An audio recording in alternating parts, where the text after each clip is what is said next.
From LinkedIn News, I'm Leah Smart, host of Everyday Better, an award-winning podcast dedicated to personal development. Join me every week for captivating stories and research to find more fulfillment in your work and personal life. Listen to Everyday Better on the LinkedIn Podcast Network, Apple Podcasts, or wherever you get your podcasts.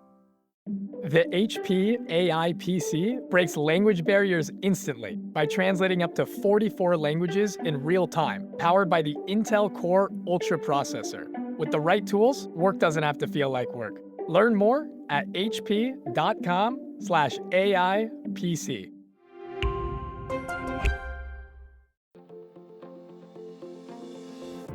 Hello, my friend, and welcome to another exciting episode of Negotiate Anything. Thanks for joining us today. With over 10 million downloads and listeners from more than 180 different countries, it's dedicated listeners just like you who have made Negotiate Anything the #1 negotiation podcast in the world.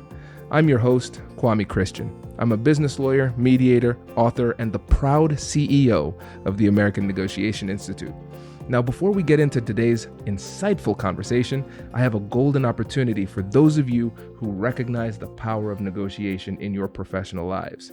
Have you ever found yourself wishing that you could navigate those high-stakes conversations with more confidence? Or perhaps you're looking to empower your team with the art of persuasion and conflict resolution.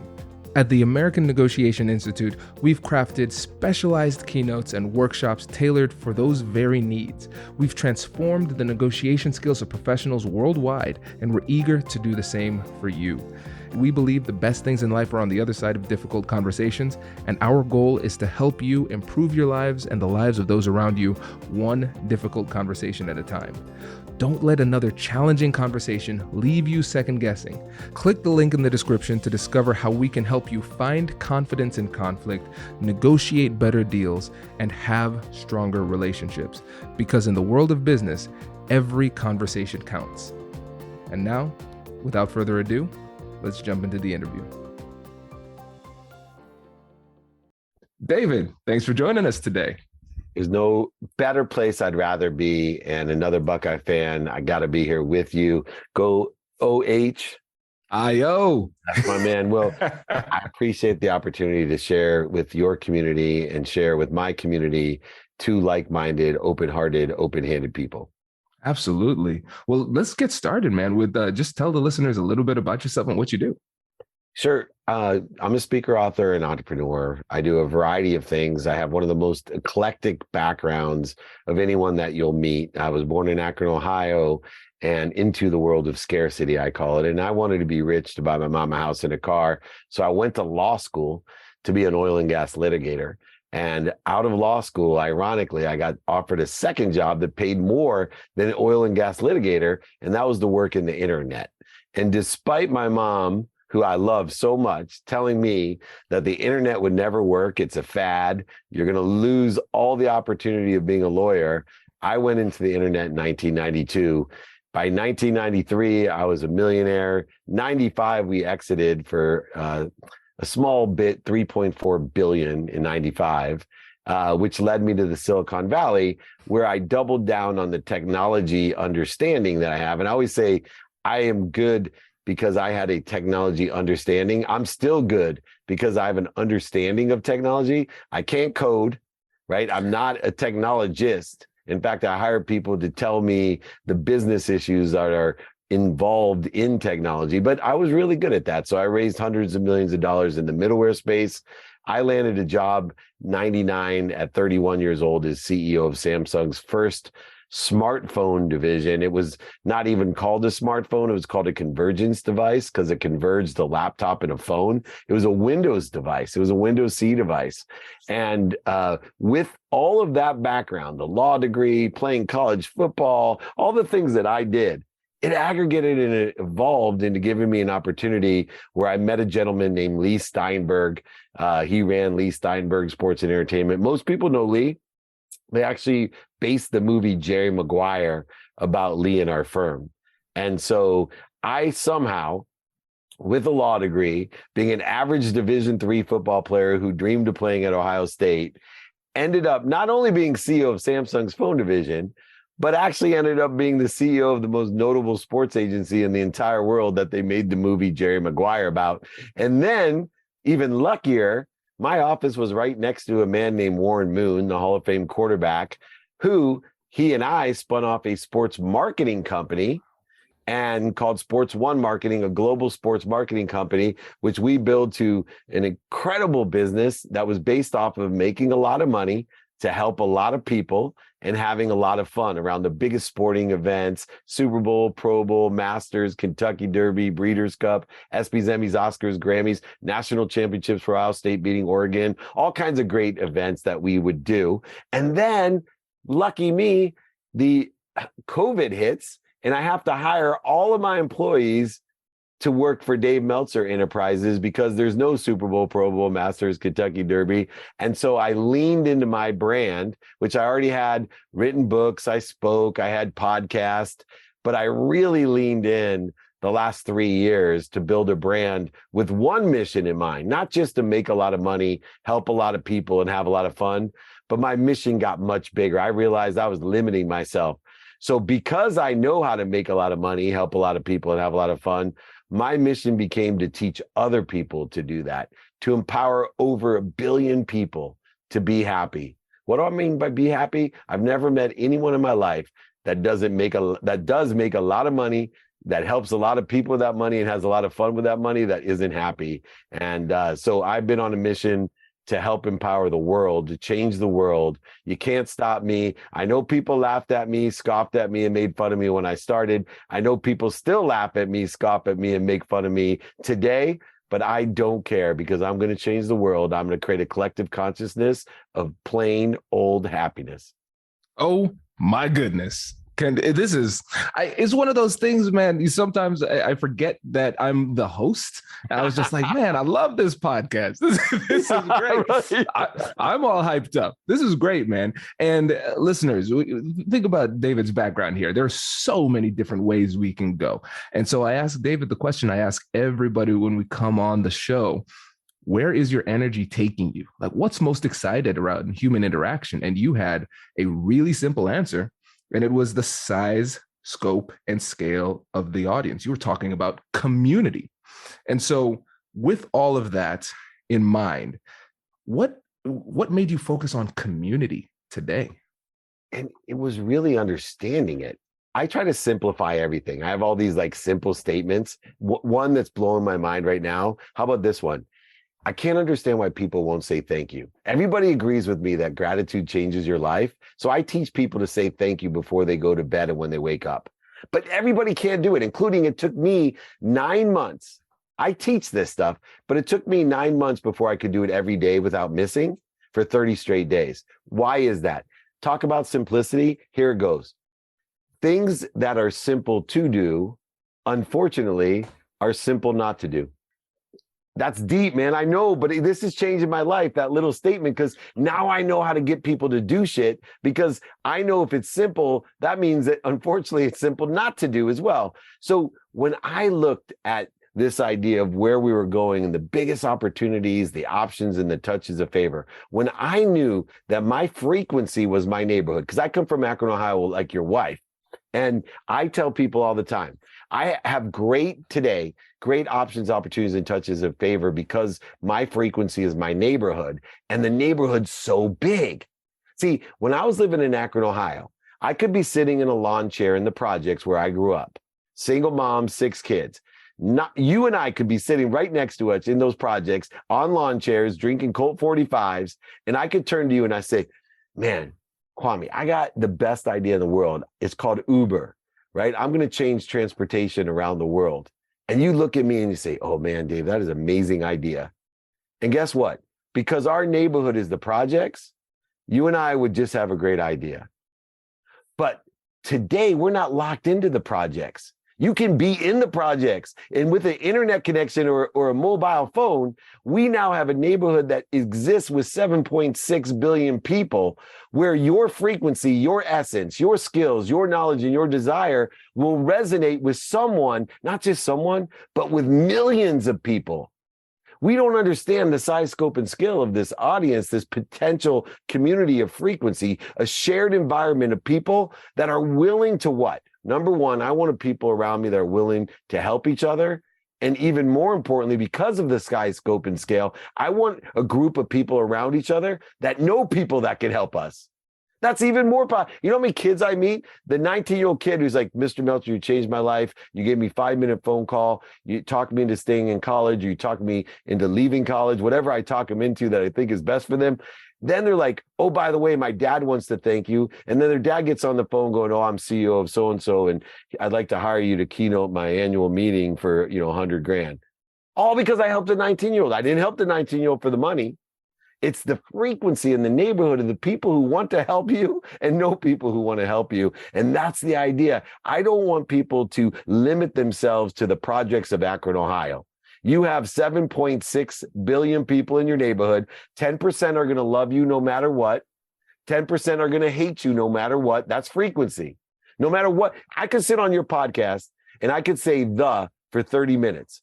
And 10% of your audience, I'm not lying, 10% of your audience would be like, dude, that was the most incredible thing. I saw what Mr. Meltzer did with discipline and patience. He taught me more than anything I've ever heard on a podcast. Hello, my friends. Before we get back to today's episode, I want to ask you a question. Have you ever wondered how to elevate your team's negotiation game and how you can help the folks on your team have better, difficult conversations? At the American Negotiation Institute, we offer transformative keynotes and workshops tailored to empower professionals with top-tier negotiation and conflict resolution skills. Whether it's a keynote for your next event or hands-on training for your team, we've got you covered. Don't just negotiate. Master the art with the American Negotiation Institute. Click the link in the description to find out more. Elevate, negotiate, and succeed. Introducing the HP AI PC, your powerful AI assistant. Easily search through personal files, gain valuable insights, and make smarter, more informed business decisions. Unlock the future of work today with the HP AI PC, powered by the Intel Core Ultra processor. With the right tools, work doesn't have to feel like work. Learn more at hp.com/AIPC. That's 10% of people. They'll find a meaning to what I do because they're at my frequency. 10% of the people, I could be Einstein on here and prove to you E equals MC squared, and people would call into you and go, that's the biggest idiot I've ever met. I hate that guy. He's like Tabasco in a room. But when we realize that we have such a size, scope, and scale of 7.6 billion people, then we got to pursue meeting people where we're at, finding out what they're doing, asking how and what they like about what they're doing, what and how they don't like, and then say, will it help you if? This simple template will allow us to build that community of millions of people eventually if you stay consistent. Oh, this is so good. And now let's go to a word that you've mentioned a number of times, because I don't want to assume that people really understand what this means. So you've said the word frequency a lot. And this gets into the quantum physics and different energies and things like that. In the corporate space, people look at this and say, oh, this is woo-woo type of stuff and silly. And so I want you to talk to those people who are saying that in their head silently. Oh, majority of people should be saying that because I said it, right? I was that corporate guy. There's two things that are funny about me being 55 last week. One, I'm one of the only 55-year-old men that came back into the closet. I'm in a closet for my studio, but I also came out of the woo-woo closet. Right? I came out of the woo-woo closet. I am not afraid of telling people about my faith or my quantum physics, metaphysics, and physics background. And the understanding goes like this. If you don't understand frequency, it's really just vibration. And here's how I explain it to people. It's math. Everything vibrates. The earth vibrates the slowest, then plants, animals, human, sound, then light, and then thought. Now, you know what vibrates the fastest is the thought of truth or your potential. Now, remember, nothing, you can be aware of only things that exist at your vibration or less. You cannot be aware of things. That's why some people don't get it. Some people can't see it. Some people won't even see it. You can see something, they won't even see it because their frequency is so low. And so when we understand everything vibrates, everything creates a frequency, then we can understand why we have a stronger signal, a wider spectrum, and a clearer message. And so I focus on frequency, my own, including through meditation. I have a frequency-based meditation called Theta, which is a frequency, Theta meditation. I utilize how I feel. See, there's 5 levels of understanding when I talk about being aware. We can understand what people do, the actions, the materialization. We can understand words, saying. We can understand thoughts, what we're thinking. We can even understand beliefs. But the highest level of frequency is the way you feel. But it cannot be analyzed, interpreted with logic. And this is where people get into trouble when they deal with like mediums or intuitiveness or even gut feelings. They try to interpret a gut feeling. See, what a gut feeling or intuition is an indicator. It's not a solution, right? So many times, this is the biggest BS that I know about intuition or gut feelings. Watch someone gamble, because what they'll tell you is, oh, I knew it was going to be a hard 8. I should have bet on the hard 8. But they have discounted all the other gut feelings when they thought it was a hard 6 and it wasn't, right? There's a lot of gut feelings going on. And especially in business, this frequency is the highest level of intention. One thing to note as well, the mathematical equation of luck. I'm one of the luckiest people you ever met. If you meet my family, you will absolutely say, how the heck did this guy do that? That wife, those kids, oh my God, this guy's the luckiest person ever. Forget that I was a multimillionaire, lost 100 million, gained it back. That's not luck either. You know what it is? It's math. And here's how the math goes. What I pay attention to.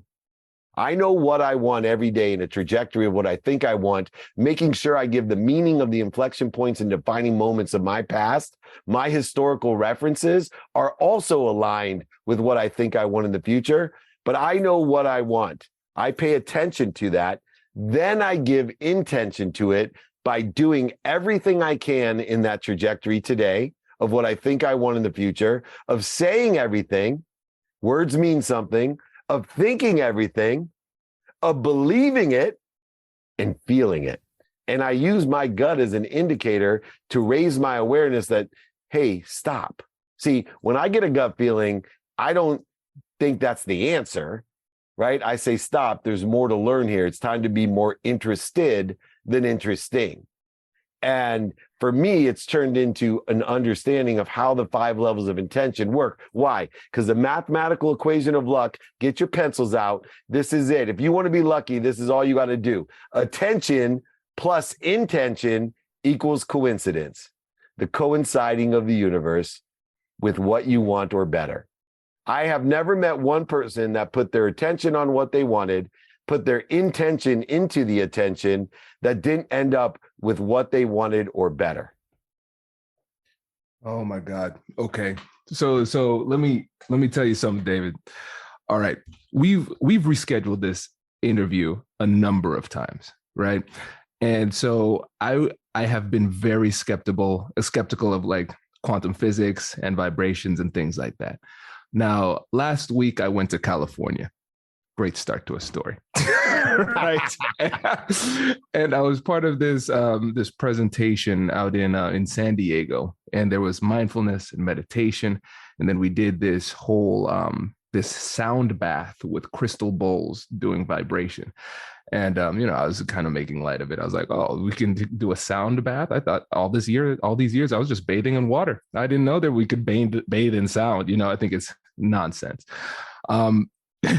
And then I do this, and it changed everything. It changed my life. What are the odds that in 700 episodes of the podcast, never talked about this? We've rescheduled a number of times. And now, like when I start to say, this might have some legitimacy, you come on and talk about this? So attention and intention equals coincidence? Is that what we're seeing here? That's insane. This is the core of my transformation, because instead of looking at things in resistance, like as simple as people are trying to get more happy, more healthy, more wealthy, more worthy, this thought process that you're going for changes your whole life to understand, wait a second, I am happy, healthy, wealthy, and worthy. What am I doing to interfere with it? What am I doing to interfere with it? It changes and shifts the entire paradigm of abundance. And there's no question in my mind, when things get rescheduled all the time, nobody does more interviews or gives more interviews than me on earth. I think I can mathematically prove that. I have more shows. I'm constantly on every platform. I do more shows and I utilize that. To that measure, when things get rescheduled, I know I'm being protected and promoted. See, faith, believe it or not, my own lack of spirituality. I remember telling my mom at one time when I was super rich and young, I said, Mom, my mom's religious. She was the principal of the San Diego Jewish Academy. My brother's a rabbi from Harvard. They're very Jewish. And my mom said, I'm disappointed you're not going to, have your kids be bar mitzvahed and bat mitzvahed. I said, that's because I don't believe in God. She said, oh, son, makes me choke up. She said, son, you believe in God. You just believe in the wrong God. And I hope that you learn what God you should be believing in, the omniscient, all-powerful, all-knowing source that literally, son, knows everything and it loves you more than I love you. This is the God that you need to believe in, not the one of money, not the one that bought you everything that you think is making you happy, but the God that's omniscient, all-powerful, all-knowing, that loves you more than I do. More than I do, son, except for it knows everything. It's not going to give you bad advice. It's not going to tell you the internet's bad. It's omniscient and all-knowing. You have to have faith that you're being protected and promoted by that, because I would do anything to protect and promote you, but I don't know what I don't know. But there is an omniscient source that could make you a resource, right? And I sat there and I still took a long time. I sat next to a lady one time, changed my life. I'm on an airplane to India and she looks at me, she said, are you okay? And at the time I was running Lee Steinberg, right? So multimillionaire, access to what billionaires couldn't even afford to do, which is why they wanted to be around me, because I could give them things nobody else could give them, experientially wise. Anyway, this lady says, are you okay? I said, whoa, why do you ask? She said, because you have so much light and you're blocking it. And I was like rolling my eyes. I'm like, what? She goes, you have so much light. Do you meditate? And I literally said this to her, man. I said, meditate. Only people that I know that meditate are broke, high, sick on their mom's couch, dreaming about what I have. I made everything that I have myself. I have no time to meditate or no reason to meditate. And she said, that's too bad, because I could teach you to vibrate faster. And I literally was like, what?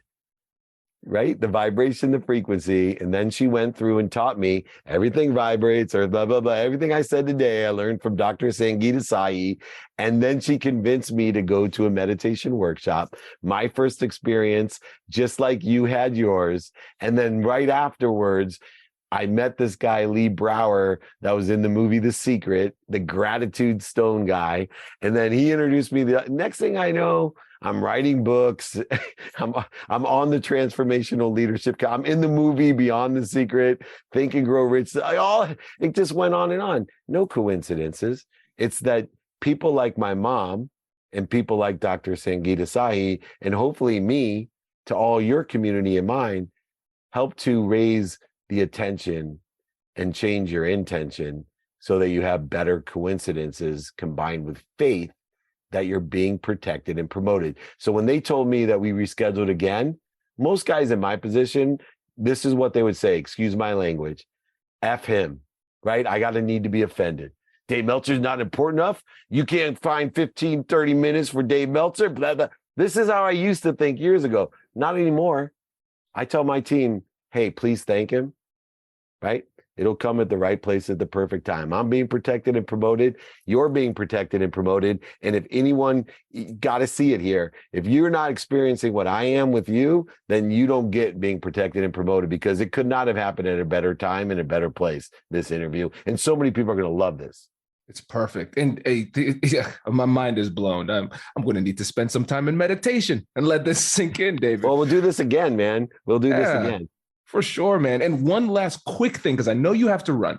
When I was listening to your last podcast, one of the things that was interesting to me was that you talk about faith, but it doesn't seem like you tie it to like what we would traditionally identify as a religion. Can you speak to that very briefly? Yeah, I think it's important to speak to that because first I was afraid to talk about faith.